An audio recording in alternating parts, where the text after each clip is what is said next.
வணக்கம். Welcome to break time. எல்லோருக்குமான தலைவர் அம்பேத்கர் அப்படிங்கிற புக்கு ஆனந்த விகடன் மூலமாக ரிலீஸ் பண்ண நடந்த ஃபங்க்ஷன்னால் ஏகப்பட்ட சர்ச்சைகள் தமிழக அரசியலில் போயிட்டுருக்கு. அதில் ஆதவ் அர்ஜுனா அவர் விடுதலை சிறுத்தைகள் கட்சியில் தான் இருக்கார்.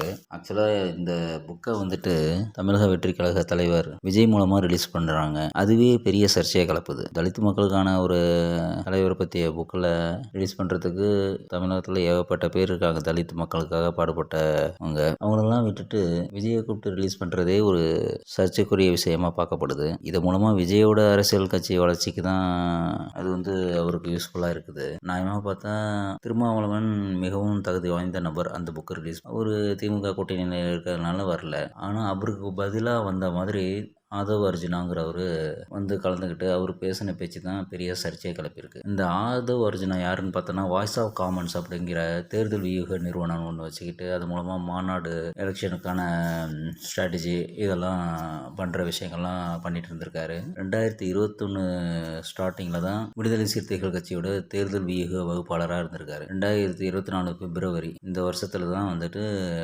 விடுதலை சிறுத்தைகள் கட்சியில் சேர்றாரு. சேர்ந்து வெறும் 20 நாளில் துணை பொது செயலாளர் பதவி வாங்கியிருக்காரு. அப்படி வாங்கி ஒரு 11 மாதம் தான் இருந்திருக்காரு. அது வரைக்கும் ஆதவ் அர்ஜுனாங்கிற பேர் பெருசாக வெளியில் தெரில. இப்போ இந்த ஃபங்க்ஷனுக்கு அப்புறம் அவரோட பேச்சு தான் ரொம்பவும் பரபரப்பாக பேசப்பட்டு வருது. டிஎம்கே விசிக கூட்டணியில் ஒரு பெரிய விவாதத்தையே கிளப்பிவிட்டு இந்த ஆதவ் அர்ஜுனா பேசின பேச்சில் முக்கியமானதாக என்னென்ன பார்க்கப்படுதுன்னா, மன்னர் பரம்பரை இனிமேல் தமிழகத்தில் உருவாகக்கூடாது, பிறப்பால் யாரும் முதலமைச்சர் பதவி வாங்கக்கூடாது அப்படிலாம் பேசி டிஎம்கேவை நேரடியாகவே தாக்கி பேசிட்டாப்ல. குடும்ப ஆட்சி, ஊழல் இதுக்கெல்லாம் 2026 ஒரு முடிவு கட்டணும் அப்படின்னு பேசினது இப்போ டிஎம்கே விசிகாடியே பெரிய சலசலப்பை உண்டாகி. இதில் என்ன விசேஷம்னா, ஒரு ஃபங்க்ஷனுக்கு நம்ம போக இஷ்டம் இல்லைன்னா நம்ம போகக்கூடாது. நம்ம சார்பாகவும் யாரையும் அனுப்பக்கூடாது. அரசியலை பொறுத்ததை விட இதில் திருமாவளவன் என்ன சொல்லியிருக்காரு, நான் தான் ஆதவ் அர்ஜுனை போக சொல்லி அனுப்புனேன் அப்படின்னு சொன்னதே அப்புறம் ஆதவ் அர்ஜுனா பேசுனது